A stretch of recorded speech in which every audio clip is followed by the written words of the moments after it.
10-12 ਲੱਖ ਲਾ ਕੇ ਬੰਦਾ ਮਹੀਨੇ ਦਾ ਕਮ ਅਜ਼ ਕਮ ਕਿੰਨਾ ਕਮਾ ਸਕਦਾ ਵਪਾਰ 'ਚ? ਇਹ ਤੇ ਫਿਰ ਫਰਿਆਦ ਭਾਈ ਮਨਸਰ ਆਪਣੇ ਬੰਦੇ ਨਾਲ, ਹਰ ਬੰਦੇ ਦੀ ਆਪਣੀ ਸੋਚ ਹੈ ਕਿ ਕੀ ਹਾਲ ਹੈ।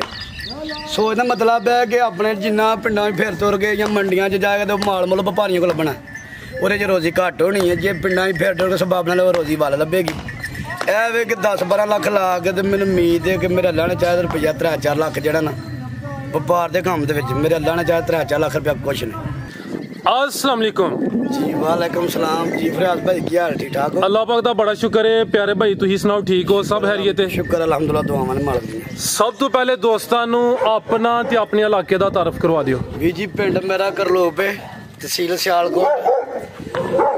सियालकोट, गाँव करलोप। डालवाई दे नाल 20 ਤੋਂ 25 ਮਿੰਟਾਂ ਦਾ ਰਾਹ ਲਾਰੀ ਡੇ ਸਾਡੇ ਪਿੰਡ ਦਾ। ਤੇ ਕਰਾਓ ਵੀਰਾਂ ਨੂੰ ਸ਼ੌਂਕ ਸਾਡਾ। ਸ਼ੌਕ ਤੇ ਅੱਗੇ ਕਰਾਨੇ ਆ। ਦੋਸਤਾਂ ਨੂੰ ਇਹ ਦੱਸੋ ਕਿ ਜਾਨਵਰਾਂ ਦੇ ਕਾਰੋਬਾਰ 'ਚ ਤੁਹਾਨੂੰ ਕਿੰਨਾ ਅਰਸਾ ਹੋ ਗਿਆ ਤੇ ਸਭ ਤੋਂ ਅਹਿਮ ਸਵਾਲ ਹੈ ਵੇ ਕਿ ਤੁਸੀਂ ਦੁਬਈ ਛੱਡ ਕੇ ਪਾਕਿਸਤਾਨ ਆ ਗਏ ਹੋ। ਆਇਆ ਕਿ ਦੁਬਈ ਨਾਲੋਂ ਜ਼ਿਆਦਾ ਇਨਕਮ ਇੱਥੇ ਹੋ ਰਹੀ ਹੈ? ਜੀ ਫਰਿਆਦ ਭਾਈ ਗੱਲ ਇਸ ਨੇ ਕਿ ਜਿਹੜਾ ਡੰਗਰਾਂ ਦਾ ਸਪਰੀਆ ਸੀ ਨਾ, ਤੇ ਸ਼ੁਕਰ ਮੇਰੇ ਮਾਲਕ ਦੀ ਜ਼ਾਤ ਦਾ ਕੋ ਹਰ ਇੱਕ ਭਰਾ ਦਾ ਸ਼ੌਂਕ ਰਾਇਆ। ਮੇਰਾ ਇੱਕ ਸ਼ੌਂਕ ਸੀ ਜਦੋਂ ਆ ਗਿਆ ਉਦੋਂ ਡੰਗਰ ਮੇਰੇ ਵਾਲ ਸਾਹਿਬ ਵੀ ਰੱਖੇ ਹਨ। ਵਾਲ ਸਾਹਿਬ ਵਪਾਰ ਕੀਤਾ, ਲੇਕਿਨ ਮੈਨੂੰ ਇੰਨਾ ਮੌਕਾ ਨਹੀਂ ਮਿਲਿਆ ਕਿ ਮਾਲ ਵਿੱਚ ਰਹਿਣ ਦਾ। ਮੈਂ ਬਾਹਰ ਟੁਰ ਗਿਆ 13-14 ਸਾਲ ਰਹਿ ਕੇ ਆਇਆ ਦੁਬਈ। ਤੇ ਮੇਰੇ ਭਰਾ ਦੁਬਈ ਵਾਲੇ ਕਹਿੰਦੇ ਨੇ ਸਾਰੇ ਬਜ਼ੁਰਗਾਂ ਭਰਾਵਾਂ ਨੂੰ ਸਲਾਮ ਅਲੈਕਮ ਤੇ ਵੈਲਕਮ ਹੈ। ਤੇ ਮੇਰਾ ਇਹੀ ਦੁਆ ਵੇ ਕਿ ਅੱਲਾਹ ਪਾਕ ਹਰ ਬੰਦੇ ਦਾ ਸ਼ੌਂਕ ਹੈ। ਮੇਰਾ ਅੱਲਾਹ ਸ਼ੌਂਕ ਰਹਿੰਦਾ ਪਿਆ ਮੇਰਾ, ਸਹੀ ਹੈ। ਮੈਂ ਇਸ ਕਾਬਲ ਨਹੀਂ ਤੇ ਮੇਰਾ ਇੱਕ ਸ਼ੌਂਕ ਸੀ ਤੇ ਮੈਂ ਨਾ ਚਲੋ ਪ੍ਰਦੇਸ਼ ਕੱਟਿਆ ਵੇ ਤੇ ਅੱਲਾਹ ਦਾ ਸ਼ੁਕਰ ਹੈ ਕਿ ਉੱਥੇ ਵੀ ਸੋਹਣੀ ਰੋਜ਼ੀ ਕਮਾਈ ਤੇ ਸੋਹਣੀ ਮਿਹਨਤ ਕੀਤੀ ਹੈ। ਤੇ ਇੱਕ ਸ਼ੌਂਕ ਸੀ ਕਿ ਅੱਲਾਹ ਪਾਕ ਪਾਕਿਸਤਾਨ ਵਿੱਚ ਜਾ ਕੇ ਰੋਜ਼ੀ ਦੇਗਾ। ਸੋਹਣੀ ਨੌਕਰੀ ਲੱਗੀ, ਸੋਹਣਾ ਮਸਲ ਕਿ ਆਪਣਾ ਟਾਈਮ ਗੁਜ਼ਰ ਹੁੰਦਾ ਹੀ ਪਿਆ। ਲੇਕਿਨ ਫਿਰ ਵੀ ਇੱਕ ਦਿਲ ਦਾ ਸ਼ੌਂਕ ਸੀ ਕਿ ਕਰੀ ਜਾ ਕੇ ਮਾਲ ਲੈ ਕੇ ਤੇ ਡੇਰੇ ਦਾ ਆਪਣਾ ਵੇਚਣਾ ਜਾਂ ਰੱਖਣੇ ਦੀਆਂ ਵੇਚਣੇ ਨੇ। ਤੇ ਤੁਹਾਡੇ ਭਰਾਵਾਂ ਨੇ ਸਪੋਰਟ ਹੋਈ, ਤੁਹਾਨੂੰ ਰਸਤਾ ਦਿੱਤਾ, ਸਾਨੂੰ ਐਸਾ ਸ਼ੌਂਕ ਕਰਨਾ ਸ਼ੁਰੂ ਕਰ ਦਿੱਤਾ। ਰਹੀ ਗੱਲ ਵੀਰ ਜੀ ਕਿ ਜਿਹੜੇ ਭਰਾ ਵੀ ਬਾਹਰ ਦੇ ਮੁਲਕਾਂ ਦੇ ਵਿੱਚ ਨੇ, ਕਿਸੇ ਮੁਲਕ 'ਚ ਯੂਰਪ 'ਚ ਨੇ ਜਾਂ ਦੁਬਈ 'ਚ ਨੇ ਜਾਂ ਸਾਊਦੀਆ 'ਚ ਨੇ, ਮੇਰੇ ਉਹਨਾਂ ਭਰਾਵਾਂ ਗਿਆ ਇਹ ਰਿਕੁਐਸਟ ਹੈ ਕਿ ਨਹੀਂ ਅਲਹਮਦੁਲਿਲਾ ਪ੍ਰਦੇਸ਼ ਕੱਟਣਾ ਸੌਖਾ ਕੰਮ ਨਹੀਂ। ਮੱਝ ਜਿੰਨਾ ਕਲੇਜਾ ਰੱਖਣਾ ਪੈਂਦਾ, ਮੱਝ ਨਾਲ ਫਿਰ ਪ੍ਰਦੇਸ਼ ਕੱਟਿਆ ਜਾਂਦਾ। ਘਰ ਬਹਿ ਕੇ ਸਾਰਿਆਂ ਨੇ ਮੁੰਡਾ ਸਾਡਾ ਬਾਹਰ। ਮੱਝ ਦਾ ਕਲੇਜਾ ਵੱਡਾ ਹੁੰਦਾ ਹੈ? ਮੱਝ ਦਾ ਕਲੇਜਾ ਜੀ ਮਿਸਾਲ ਬਣੀ ਕਿ ਮੱਝ ਨਾਲ ਕਲੇਜਾ ਵੀ ਫਲਾਣੇ ਦੇ ਬੰਦੇ ਦਾ ਜੀ, ਫਲਾਣੇ ਮੁੰਡੇ ਦਾ। ਤੇ ਮਿਸਾਲ ਹੈ ਸਾਡੇ ਬਜ਼ੁਰਗਾਂ ਦੀ।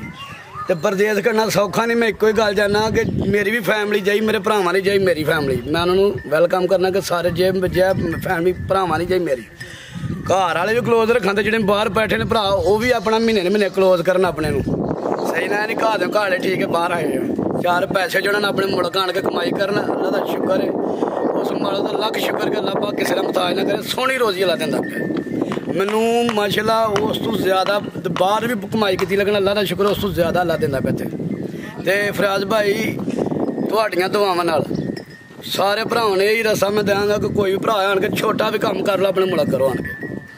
ਸ਼ਫਾਕ ਸਾਹਿਬ ਬੜੀਆਂ ਸੋਹਣੀਆਂ ਗੱਲਾਂ ਦੱਸਦੇ ਹੋ ਪਏ। ਆਇਆ ਕਿ ਦੁਬਈ ਨਾਲੋਂ ਜ਼ਿਆਦਾ ਕਮਾਈ ਇੱਥੇ ਹੋ ਰਹੀ ਹੈ? ਅਲਹਮਦੁਲਿਲਾ ਪੱਕੀ ਗੱਲ ਹੈ। ਮੈਂ ਉਹ ਨਹੀਂ ਨਾ, ਮੈਂ ਉਹਨਾਂ ਵਪਾਰੀਆਂ ਜਿਵੇਂ ਡੰਗਰ 2-3 ਵੇਚ ਛੜੇ ਤਾਂ ਉਹ ਮਰ ਗਏ, ਕੱਖ ਨਹੀਂ ਬਚਿਆ। ਅੱਲਾ ਦਾ ਸ਼ੁਕਰ ਹੈ 10 ਵੀ ਬਚੇ ਨੇ, 5 ਵੀ ਬਚੇ ਨੇ, ਤਾਂ ਸਾਈਕਲ ਬਚੇ ਨੇ। ਤੇ ਅੱਲਾ ਦਾ ਸ਼ੁਕਰ ਹੈ ਕਿ ਸੋਹਣਾ ਗੁਜ਼ਰਗਦਾਰ ਹੋਣਾ ਆਪਣੇ ਬੱਚਿਆਂ 'ਚ, ਆਪਣੀ ਫੈਮਿਲੀ 'ਚ, ਸਹੀ ਹੈ। ਆਪਣੇ ਮੁਲਕ 'ਚ ਕੋਈ ਟੈਨਸ਼ਨ ਨਹੀਂ ਦੁਨੀਆ ਦੀ। ਕਮਾਈ ਉੱਥੇ ਵੀ ਹੁੰਦੀ ਹੈ, ਇੱਥੇ ਹੁੰਦੀ, ਲੇਕਿਨ ਵੇਖੋ ਸਕੂਨ ਜਿੱਥੇ ਅੱਲਾ ਸਕੂਨ ਦੇ, ਤਾਂ ਸਭ ਤੋਂ ਬਿਹਤਰ ਆਪਣੇ ਵਤਨਾਂ ਦੇ ਸਕੂਨ ਲਵੋ। ਬਿਲਕੁਲ ਜੀ, ਫੈਮਿਲੀ ਦੇ ਨਾਲ ਹੀ ਸਕੂਨ ਹੈ। ਪ੍ਰਦੇਸ਼ ਕੱਟਣਾ ਆਸਾਨ ਕੰਮ ਨਹੀਂ। ਦੋਸਤਾਂ ਨੂੰ ਇਹ ਦੱਸਣਾ ਮਾਸ਼ਾਅੱਲਾ ਤੁਸੀਂ ਗਾਵਾਂ ਸੇਲ ਕਰਦੇ ਹੋ, ਠੀਕ ਹੈ ਨਾ। ਗਾਵਾਂ ਵੀ ਹੁਣ ਕਈ ਨਸਲਾਂ ਦੀਆਂ ਨੇ, ਮੌਸਮ ਵੀ ਚੇਂਜ ਹੁੰਦਾ ਹੈ। ਅੱਜ ਕੱਲ੍ਹ ਗਰਮੀ ਦਾ ਮੌਸਮ ਹੈ। ਕੋਈ ਦੱਸੋ ਦੇ ਕਿ ਅਗਰ ਕੋਈ ਦੋਸਤ ਗਾਂ ਲੈਣਾ ਚਾਹੁੰਦਾ ਕਿਹੜੀ ਨਸਲ ਦੀ ਲੇ? ਜੀ ਫਰਿਆਦ ਭਾਈ ਮੇਰਾ ਸ਼ੌਂਕ ਜਿਹੜਾ ਨਾ ਬਚਪਨ ਤੋਂ ਸੀ, ਤੇ ਲੇਕਿਨ ਕਾਰੋਬਾਰ 'ਚ ਬੜਿਆ ਮੈਨੂੰ 3 ਤੋਂ 4 ਮਹੀਨੇ ਹੋ ਗਏ ਨੇ, ਠੀਕ ਹੈ। ਲੇਕਿਨ ਕੀ ਕਹਿੰਦੇ ਨੇ ਕਿ ਸ਼ੌਂਕ ਹੋਵੇ ਨਾ ਤਾਂ ਅੱਲਾਹ ਪਾਕ ਜਿਹੜਾ ਨਾ ਐਕਸਪੀਰੀਅੰਸ ਪਿਆ ਦਿੰਦਾ ਹੱਸਦਾ। ਜਿਹੜੇ ਕੰਮ ਦਾ ਸ਼ੌਂਕ ਨਾ ਉਹਦਾ ਐਕਸਪੀਰੀਅੰਸ ਕੀ ਹੋਣਾ।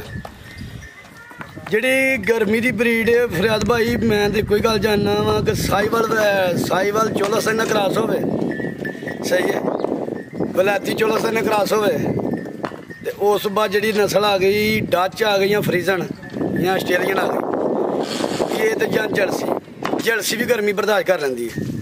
ਜਰਸੀ ਚੋਲਸਤਾਨੀ ਸਾਈਵਾਲ ਵਲੈਤੀ ਸਾਈਵਾਲ ਚੋਲਸਤਾਨ ਸਾਈਵਾਲ ਵਲੈਤੀ ਸਾਈਵਾਲ ਹੈ ਮਿਕਸ ਜਿਹੜੀ ਬਰੀਡ ਇਹ ਅਲਹਮਦੁਲਿਲਾ ਕਾਮਯਾਬ ਹੈ। ਭਾਵੇਂ ਡੰਗਰਾਂ ਬਾਹਰ ਚਾਰੋ, ਭਾਵੇਂ ਜਿਹੜਾ ਫਿਰ ਡੇਰੇ ਤੇ ਬੰਨ ਕੇ ਪੇਰ ਨਾਲ ਪੱਠੇ ਪਾ ਕੋਟਾਂ। ਜਿਹੜੀ ਆ ਗਈ ਫਰੀਜ਼ਨ ਤੇ ਡੱਚ ਤੇ ਆਸਟ੍ਰੇਲੀਅਨ, ਇਹਦੇ ਮੇਰੇ ਭਰਾਵਾਂ ਨੂੰ ਸਾਰਿਆਂ ਨੂੰ ਪਤਾ ਕਿ ਇਹਨਾਂ ਨੂੰ ਪੱਖਾ ਚਾਹੀਦਾ ਥੋੜ੍ਹਾ ਜਿਹਾ। ਤੇ ਜਿਹੜੀ ਦੂਸਰੀ ਨਸਲ ਹੈ ਉਹ ਸਾਡੇ ਵਾਂਗੂ ਘੜੀ ਧੁੱਪੇ ਤੇ ਘੜੀ ਛਾਵੇਂ। ਯਾਨੀ ਕਿ ਜਿਹੜੀ ਫਰੀਜ਼ੀਅਨ ਹੈ, ਡੱਚ ਆਸਟ੍ਰੇਲੀਅਨ ਜਾਂ ਜਰਸੀ ਪਿਓਰ ਵਾਕਈ ਗਰਮੀ 'ਚ ਉਹਨਾਂ ਨੂੰ ਇਹ ਠੰਡਾ ਮੌਸਮ ਚਾਹੀਦਾ। ਅਗਰ ਉਹਦੇ 'ਚ ਚੋਲਸਤਾਨੀ ਜਾਂ ਸਾਹੀਵਾਲ ਦਾ ਕਰਾਸ ਆਈਏ ਫਿਰ ਉਹ ਬਿਹਤਰ ਨੇ। ਉਹਨਾਂ ਦੀ ਸੇਵਾ ਕਰੋ ਨਾ ਕਰੋ, ਬਸ ਹੈ ਕਿ ਜਿਵੇਂ 10 ਮਿੰਟ ਧੁੱਪੇ ਵੀ ਪਈਆਂ ਰਹਿਣ, 10 ਮਿੰਟ ਛਾਵੇਂ, ਕੋਈ ਟੈਨਸ਼ਨ ਨਹੀਂ। ਤੇ ਜਿਹੜੀਆਂ ਦੂਸਰੀਆਂ ਫਰੀਜ਼ਾਂ ਨੇ, ਦੂਸਰੀਆਂ ਜਿਹੜੀ ਆਮ ਨਸਲ ਹੋ ਗਈ, ਜਿਹੜੀ ਇਹ ਫਰੀਜ਼ਾਂ ਆਸਟ੍ਰੇਲੀਅਨ ਹੋ ਗਈ, ਇਹਨਾਂ ਦੀ ਸੇਵਾ ਜਿੰਨੀ ਹੁੰਦੀ ਹੈ ਗਰਮੀ 'ਚ ਕਰ ਲਓ ਤੇ ਉਹ ਫੇਰ ਹੀ ਲੈਣਾ ਜਦੋਂ ਕੋਈ ਦੁੱਧ। ਜਿਹੜੀ ਦੂਸਰੀ ਨਸਲ ਉਹਨੂੰ ਮਾੜਾ ਜਿਹਾ ਹੱਥ ਮਾਰਿਓ ਤਾਂ ਲੱਗ ਦਿਖਾ ਦੁੱਧ ਪਈਆਂ। ਕੁਛ ਲੋਕ ਜਾਨਵਰਾਂ ਦਾ ਦੁੱਧ ਸੇਲ ਕਰਦੇ ਨੇ, ਉਹ ਕਾਰੋਬਾਰ ਕਰਦੇ ਨੇ। ਤੁਸੀਂ ਇਹ ਜਿਹੜਾ ਵਪਾਰ ਦਾ ਕੰਮ ਹੈ ਇਹਦਾ ਹੀ ਇੰਤਖਾਬ ਕਿਉਂ ਕੀਤਾ? ਫਰਿਆਦ ਭਾਈ ਮੈਂ ਪਹਿਲੇ ਵਾਅਦਾ ਕੀਤਾ ਹੈ ਕਿ ਮੇਰੇ ਭਰਾ ਜਿਹੜੇ ਪ੍ਰਦੇਸ਼ ਨੇ, ਚਾਹੇ ਕੋਈ ਪਾਕਿਸਤਾਨ ਨੇ, ਠੀਕ ਹੈ, ਅੱਲਾਹ ਪਾਕ ਹਰ ਇੱਕ ਨੂੰ ਤੌਫੀਕ ਦੇ ਵੀ ਜੀ ਕੰਮ ਕਰ ਲਓ, ਕੋਈ ਕੰਮ ਕਰ ਲਓ, ਚਾਹੇ ਛੋਟਾ ਕਿਉਂ ਨਾ ਕਰ ਲਓ, ਕਰੋ ਆਪਣਾ। ਤੇ ਥੋੜੇ ਥੋੜੇ ਨਾਲ ਅੱਲਾਹ ਪਾਕ ਹੀ ਮਦਦ ਛੱਡਦਾ ਤੇ ਅੱਲਾਹ ਪਾਕ ਰਾਹ ਤੇ ਛੱਡਦਾ। ਚਾਹੇ ਉਹ ਦੁੱਧ ਦਾ ਕਰ ਲਓ, ਚਾਹੇ ਉਹ ਗਾਈਆਂ ਦਾ ਕਰ ਲਓ, ਚਾਹੇ ਕੋਈ ਦੁਕਾਨ ਦਾ ਕਰ ਲਓ, ਕੋਈ ਵੀ ਕਾਰੋਬਾਰ ਜਿਹੜਾ ਨਾ ਕੋਸ਼ਿਸ਼ ਕਰੋ। ਕਿਉਂ ਪਹਿਲੇ ਨੰਬਰ ਤੇ ਪ੍ਰਦੇਸ਼ ਘਟ ਗਿਆ, ਇਹ ਤੇ ਦਿਹਾੜੀ ਤਾਂ ਸਾਡੇ ਕੋਲ ਲੱਗਦੀ ਨਹੀਂ। ਜਦੋਂ ਅਸੀਂ ਨੇ ਮੁੰਡਾ ਕਮਾਈਆਂ ਘੱਲਾ ਪਿਆ, ਮੁੰਡਾ ਵੀ ਬੇਕਾਰ ਹੋ ਜਾਂਦਾ, ਮੁੰਡੇ ਕੋਲ ਇੱਥੇ ਆਣ ਕੇ ਦਿਹਾੜੀ ਨਹੀਂ ਲੱਗਦੀ ਨਾ, ਮੇਰੇ ਕੋਲ ਲੱਗਦੀ ਹੈ। ਤੇ ਭਰਾਵਾਂ ਦੀ ਸਪੋਰਟ ਹੁੰਦੀ ਪਈ ਤੇ ਤਾਂ ਹੀ ਮੈਂ ਵੇਲਾ ਗਾਈਆਂ ਚੌਥੇ ਤੇ ਲੱਗ ਵੇ ਨਾ ਪਿਆ। ਤੇ ਅੱਲਾਹ ਪਾਕ ਹਰ ਇੱਕ ਨੂੰ ਤੌਫੀਕ ਦੇ। ਮਸਲਾ ਆਪਣੇ ਮੁਲਕ 'ਚ ਮੈਂ ਤੇ ਇੱਕੋ ਹੀ ਗੱਲ, ਉਹ ਛੋਟਿਆਂ ਮਹੱਲੇ ਬਸ ਸੁਣਦੇ ਹਨ ਬਜ਼ੁਰਗਾਂ ਕੋ, ਭਰਾਵਾਂ ਚਾਚਿਆਂ ਬਾਬਿਆਂ ਕੋਲ ਕਿਤੇ ਬਹਿਣਾ, ਪੁੱਤਰ ਕੰਮ ਆਪਣਾ ਬਗਾਨੀ ਮਜ਼ਦੂਰੀ ਕੋ ਅੱਲਾਹ ਪਾਕ ਬਚਾਏ, ਕਹਿ ਰਹੇ ਖੁਦਾ। ਤੇ ਮੈਂ ਤੇ ਕੋਈ ਗੱਲ ਜਾਣਦਾ, ਮੇਰੇ ਤੇ ਜ਼ਿਹਨ 'ਚ ਬਹਿ ਗਈ ਗੱਲ, ਵਾਕਈ ਜਿਹੜਾ ਨਾ ਬਜ਼ੁਰਗ ਕਰਦੇ ਉਹਦੇ ਅਸੀਂ ਕੋਲ ਬਹਿ ਗਿਆ ਛੱਡਣਾ ਕਰਾ, ਕੋਈ ਨਹੀਂ ਖੈਰ ਹੀ ਸਾਡੀ ਵੀ। ਲੇਕਿਨ ਜਦੋਂ ਵਕਤ 'ਚ ਗੁਜ਼ਰੀਏ ਪਤਾ ਫਿਰ ਲੱਗਦਾ। ਲੇਕਿਨ ਮੈਂ ਇੱਕੋ ਹੀ ਗੱਲ ਕਰਨਾ ਕਿ ਬਜ਼ੁਰਗ ਸਾਡੇ ਸਿਰ ਮੱਥੇ ਵੇ, ਬਜ਼ੁਰਗਾਂ ਦੀ ਗੱਲਾਂ ਦਰੁਸਤ ਨਹੀਂ, ਐਡ ਨਾ ਰੋਂਗ ਨਹੀਂ ਹੋ ਸਕਦੀਆਂ, ਦਰੁਸਤ ਨੇ। ਤੇ ਬਜ਼ੁਰਗਾਂ ਦੀ ਗੱਲ ਨੂੰ ਹਮੀਅਤ ਦਿਓ, ਇਨਸ਼ਾਅੱਲਾ ਜਿਹੜਾ ਬੰਦਾ ਹਮੀਅਤ ਦੇਗਾ ਬੰਦਾ ਕਾਮਯਾਬ ਹੋਏਗਾ। ਜਿਹੜਾ ਮਾਂ ਪਿਓ ਦੀ ਸਪੋਰਟ ਕਰੇਗਾ, ਮਾਂ ਪਿਓ ਦਾ ਤਾਬੇਦਾਰ ਹੈ ਨਾ, ਉਹਨੂੰ ਦੁਨੀਆ ਦੇ ਕਿਸੇ ਤੇ ਘਾਟਾ ਨਹੀਂ। ਸਾਡਾ ਟੁਰ ਗਿਆ, ਸਾਨੂੰ ਪੁੱਛੋ। ਜ਼ਿੰਦਾਬਾਦ। ਦੂਸਰਾ ਨਹੀਂ ਹੋਕੀ ਹਲੇ ਨਹੀਂ ਕਰਨਾ, 2 ਮਿੰਟ ਹੋਰ ਧੁੱਪ ਲੱਗੀ, ਪਸੀਨਾ ਵਾਵਾ ਆ ਗਿਆ, ਨਹੀਂ ਹੁੰਦਾ। ਇਹ ਦੱਸੋ ਕਿ ਜਿਹੜਾ ਵਪਾਰ ਦਾ ਕੰਮ ਹੈ ਤੁਹਾਡਾ, ਤੇ ਆਲਰੇਡੀ ਕਹਿ ਰਹੇ ਹੋ ਨਾ ਕਿ ਤੁਹਾਡੇ ਵਾਲਦ ਸਾਹਿਬ ਇਹ ਕਰਦੇ ਹਨ। ਹਾਂਜੀ। ਤੁਹਾਡਾ ਸ਼ੌਕ ਵੀ ਸੀ, ਮੈਂ ਬਾਹਰ ਵੀ ਰਹੇ ਹੋ, ਲੇਕਿਨ ਬਾਹਰ ਤੋਂ ਪਹਿਲੇ ਇੱਥੇ ਕਰਦੇ ਵੀ ਰਹੇ ਹੋ। ਜਿਹੜਾ ਕੋਈ ਅਨਾੜੀ ਬੰਦਾ ਜਿਹਨੂੰ ਇਲਮ ਨਹੀਂ ਹੈ ਉਹ ਵੀ ਕਰ ਸਕਦਾ ਕਿ ਨਹੀਂ? ਅਲਹਮਦੁਲਿਲਾ ਕਰ ਸਕਦਾ। ਉਹ ਕਿੰਜ? ਉਹ ਇਸ ਤਰ੍ਹਾਂ ਕਿ ਜਿਸ ਤਰ੍ਹਾਂ ਹੁਣ ਮੇਰਾ ਤੁਸੀਂ ਇੰਟਰਵਿਊ ਲੈ ਰਹੇ ਹੋ, ਇਸ ਤਰ੍ਹਾਂ ਮੇਰੇ ਕੋਲ ਭਰਾ ਕੋਈ ਆ ਜਾਈਏ, ਇਹ ਨਾਲ ਦੇ ਪਿੰਡ ਜਿਹੜਾ ਨੰਦੀਮ ਮੁੰਡਾ ਭਾਈ ਫਰਿਆਦ ਤੁਹਾਡੇ ਨਾਲ ਗੱਲ 2-3 ਭਰਾਵਾਂ 'ਚ ਮੈਂ ਵੀਡੀਓ ਆਪੀ ਨਾਲ ਉਹ ਬਣਵਾਈਏ ਕਿ ਨਹੀਂ, ਵਾਦਾ ਉਹਨੂੰ ਦੱਸਿਆ ਕਿ ਵੀਰ ਜੀ ਇੰਜ ਨਹੀਂ ਇੰਜ ਕਰੋ, ਵੀਰ ਜੀ ਇੰਜ ਨਹੀਂ ਇੰਜ ਕਰੋ, ਠੀਕ ਹੈ। ਜਿਹੜੀ ਸਾਡੀ ਲੋੜ ਹੈ ਸਾਡੀ ਜਾਨ ਆ ਸਰ, ਤੇ ਵੀਰ ਜੀ ਇਸ ਤਰ੍ਹਾਂ ਮਾਰ ਲਿਆਓ, ਘੁੱਟ ਘਟਾ ਕੇ ਪਿੰਡਾਂ 'ਚ ਫਿਰ ਕੇ ਲਿਆਓ, ਠੀਕ ਹੈ। ਇਸ ਹਿਸਾਬ ਨਾਲ ਮੁੱਲ ਕਰੋ, ਇਸ ਹਿਸਾਬ ਨਾਲ ਦੁੱਧ ਦੱਸੋ, ਇਸ ਹਿਸਾਬ ਨਾਲ ਗੱਲਬਾਤ ਕਰੋ। ਜਿਹੜੀ ਸਾਡੀ ਕੋਸ਼ਿਸ਼ ਲੇਕਿਨ ਕਿ ਕਾਰੋਬਾਰ ਦਾ ਲਿਹਾਜ਼ ਇਹ ਹੁੰਦਾ ਹੈ ਕਿ ਜਿਹੜਾ ਅੱਛਾ ਕਾਮਯਾਬ ਉਹ ਹੀ ਹੁੰਦਾ ਹੈ ਕਿ ਅੱਗੇ ਕਾਮਯਾਬ ਵਾਲਾ ਬੰਦਾ ਲੱਭੇ, ਗੱਲ ਸਿੱਧੀ ਕਰੇ। ਤੇ ਜੇ ਵੀਰਾ ਮੈਂ ਹੀ ਕਿਹਨੂੰ ਉਲਟਦਾ ਛੱਡਣਾ ਤੇ ਫਿਰ ਉਹ ਗੱਲ ਤਾਂ ਮੇਰੇ ਤੇ ਨੀਅਤ ਮਨਾ ਸਾਰੇ ਨਾਲ। ਤੇ ਲੇਕਿਨ ਇਹ ਵੀ ਕਿ ਸਪੋਰਟ ਕਰੋ ਇੱਕ ਦੂਜੇ ਭਰਾਵਾਂ ਦੀ। ਜਿਹੜਾ ਕੋਈ ਵੀ ਕਾਰੋਬਾਰ ਕਰਨਾ, ਜਿਹੜੇ ਭਰਾ ਨੂੰ ਪਿਰਿਆ ਸੀ ਉਹਦੀ ਸਪੋਰਟ ਜ਼ਰੂਰ ਕਰੋ। ਜ਼ਿੰਦਾਬਾਦ। ਆਖਰੀ ਸਵਾਲ ਹੈ, ਇਹ ਜਿਹੜਾ ਵਪਾਰ ਦਾ ਕੰਮ ਹੈ ਇਹਨੂੰ ਸ਼ੁਰੂ ਕਰਨ ਵਾਸਤੇ ਕਮ ਸੇ ਕਮ ਕਿੰਨੇ ਪੈਸੇ ਹੋਣੇ ਚਾਹੀਦੇ ਨੇ? ਫਰਿਆਦ ਭਾਈ ਵਪਾਰ ਦਾ ਕੰਮ ਜਿਹੜਾ ਨਾ, ਜੇ ਬੰਦਾ ਸੁਥਰਾ ਕਰੇ ਨਾ ਤੇ ਰੁਪਈਆ 10 ਤੋਂ 12 ਲੱਖ ਹੋਣਾ ਚਾਹੀਦਾ ਕੋਲ। ਅੱਛਾ। ਨਾਰਮਲ ਜਿਹੜਾ ਨਾ 10 ਤੋਂ 12 ਲੱਖ ਦਾ ਹੋਣਾ ਚਾਹੀਦਾ ਕੋਲ। ਜੇ ਸੁਥਰਾ ਕਰੋਗੇ ਤਾਂ ਉਹਦੇ 'ਚ ਵੀ ਅੱਲਾਹ ਪਾਕ ਬਰਕਤ ਪਾਏਗਾ। ਜੇ ਬੇੜ ਨਾ ਸੁਥਰਾ ਨਹੀਂ ਕਰੋਗੇ ਤਾਂ ਤੁਸੀਂ 50 ਲੱਖ ਦਾ ਵੀ ਕਰ ਲਓ ਤੇ ਬਰਕਤ ਕੋਈ ਨਹੀਂ ਹੋਣੀ। ਇੱਕ ਤਰੀਕੇ ਨਾਲ, ਇੱਕ ਸਿਸਟਮ ਨਾਲ ਚਲੋਗੇ ਨਾ, ਇਨਸ਼ਾਅੱਲਾ ਕਾਰੋਬਾਰ ਮਸਜਿਦ ਮੇਰਾ ਲੱਗ ਹਰ ਕੀਤੀ 12 ਨਾਲ ਜਿਹੜਾ ਨਾ 25 ਤਰੀਕ ਹੋਏਗਾ ਇਨਸ਼ਾਅੱਲਾ, ਚੰਨ ਦੇਣਾ ਚਾਹੇ। ਸਵਾਲ ਆਖਰੀ ਕਿਹਾ ਹੈ, ਲੇਕਿਨ ਇੱਕ ਸਵਾਲ ਹੋਰ ਨਿਕਲ ਆਇਆ। ਕੰਮ ਮੇਰੇ ਵੀਰ ਦਾ 10-12 ਲੱਖ ਲਾ ਕੇ ਬੰਦਾ ਮਹੀਨੇ ਦਾ ਕਮ ਸੇ ਕਮ ਕਿੰਨਾ ਕਮਾ ਸਕਦਾ ਵਪਾਰ 'ਚ? ਇਹ ਤੇ ਫਿਰ ਫਰਿਆਦ ਭਾਈ ਮੈਨੂੰ ਸਾਰੇ ਆਪਣੇ ਬੰਦੇ ਨਾਲ, ਹਰ ਬੰਦੇ ਦੀ ਆਪਣੀ ਸੋਚ ਹੈ ਕਿ ਕੀ ਹਾਲ ਹੈ। ਸੋਚ ਦਾ ਮਤਲਬ ਹੈ ਕਿ ਆਪਣੇ ਜਿੰਨਾ ਪਿੰਡਾਂ 'ਚ ਫਿਰ ਤੁਰ ਗਏ ਜਾਂ ਮੰਡੀਆਂ 'ਚ ਜਾ ਕੇ ਤਾਂ ਮਾਲ ਮੁੱਲ ਵਪਾਰੀਆਂ ਕੋਲ ਲੱਭਣਾ, ਉਹਦੇ 'ਚ ਰੋਜ਼ੀ ਘੱਟ ਹੋਣੀ ਹੈ। ਜੇ ਪਿੰਡਾਂ 'ਚ ਫਿਰ ਤੁਰ ਕੇ ਸਬਾਬ ਨਾਲ ਉਹ ਰੋਜ਼ੀ ਵੱਲ ਲੱਭੇਗੀ। ਇਹ ਵੇ ਕਿ 10-12 ਲੱਖ ਲਾ ਕੇ ਤੇ ਮੈਨੂੰ ਉਮੀਦ ਹੈ ਕਿ ਮੇਰਾ ਲੈਣਾ ਚਾਹੀਦਾ ਰੁਪਈਆ 3-4 ਲੱਖ ਜਿਹੜਾ ਨਾ ਵਪਾਰ ਦੇ ਕੰਮ ਦੇ ਵਿੱਚ ਮੇਰਾ ਲੈਣਾ ਚਾਹੀਦਾ 3-4 ਲੱਖ ਰੁਪਇਆ ਕੁਛ ਨਹੀਂ। ਨੁਕਸਾਨ ਵੀ ਹੁੰਦਾ ਨਾ? ਨੁਕਸਾਨ ਤੇ ਪਹਿਲੇ ਨਾ, ਕੋਈ ਡੰਗਰ ਬਿਮਾਰ ਹੋ ਜਾਂਦਾ, ਕੋਈ ਡੰਗਰ ਨਾਲ ਵਾਧਾ ਘਾਟਾ ਹੋ ਜਾਂਦਾ ਹੈ। ਸਹੀ ਹੈ। ਕੋਸ਼ਿਸ਼ ਬੰਦਾ ਉਹ ਕਰਦਾ ਸੱਜਣਾ ਬੇਲੀਆਂ ਕੋਈ ਡੰਗਰ ਲਿਆ ਕੇ ਵੇਖੇ ਨੇ, ਕੁਛ ਡੰਗਰ 'ਚ ਕੋਈ ਡਿਫਾਲਟ ਵੀ ਆ ਸਕਦਾ ਜਿਹੜਾ ਉਹਨੂੰ ਨਹੀਂ ਪਤਾ ਹੁੰਦਾ, ਤੇ ਅਗਲੇ ਬੰਦੇ ਨਾਲ ਪਤਾ ਲੱਗਦਾ। ਤੇ ਵਾਧਾ ਘਾਟਾ ਜਿਹੜਾ ਨਾ ਉਹ ਮੇਰੇ ਅੱਲਾ ਦੇ ਹੱਥ ਹੈ।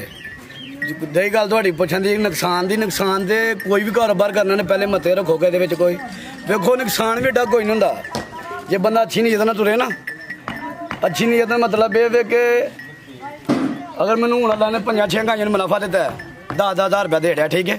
ਤੇ ਜਿਵੇਂ ਵਿੱਚ ਕੋਈ ਵਾਧਾ ਘਟਾ ਹੁੰਦਾ, ਇੱਕ ਅੱਧੀ ਦਾ ਟੁਰ ਵੀ ਜਾਏ ਫਿਰ ਝੱਲਣਾ ਵੀ ਪੈਂਦਾ, ਇਹ ਬਰਦਾਸ਼ਤ ਕਰਨਾ ਪੈਂਦਾ। ਜੀ ਭਾਈ ਇਸ਼ਫਾਕ ਬਹੁਤ ਸ਼ੁਕਰੀਆ, ਅੱਛੀ ਗੁਫ਼ਤਗੂ ਕੀਤੀ ਹੈ। ਤਾਬੇਦਾਰ ਤੇ ਹੋਰ ਕੋਈ ਗਲਤੀ ਖਤਾਈ ਹੋਈ ਤੇ ਮੇਰੇ ਬਜ਼ੁਰਗਾਂ ਕੋ ਭਰਾਵਾਂ ਕੋ ਮੈਂ ਮਾਦਰ ਚਾਹਨਾ ਤੇ ਅੱਲਾਹ ਪਾਕ ਹਰ ਇੱਕ ਨੂੰ ਆਪਣੇ ਵਤਨਾਂ ਦੇ ਸ਼ੌਂਕ ਕਰਾਏ। ਪਾਕਿਸਤਾਨ ਜ਼ਿੰਦਾਬਾਦ।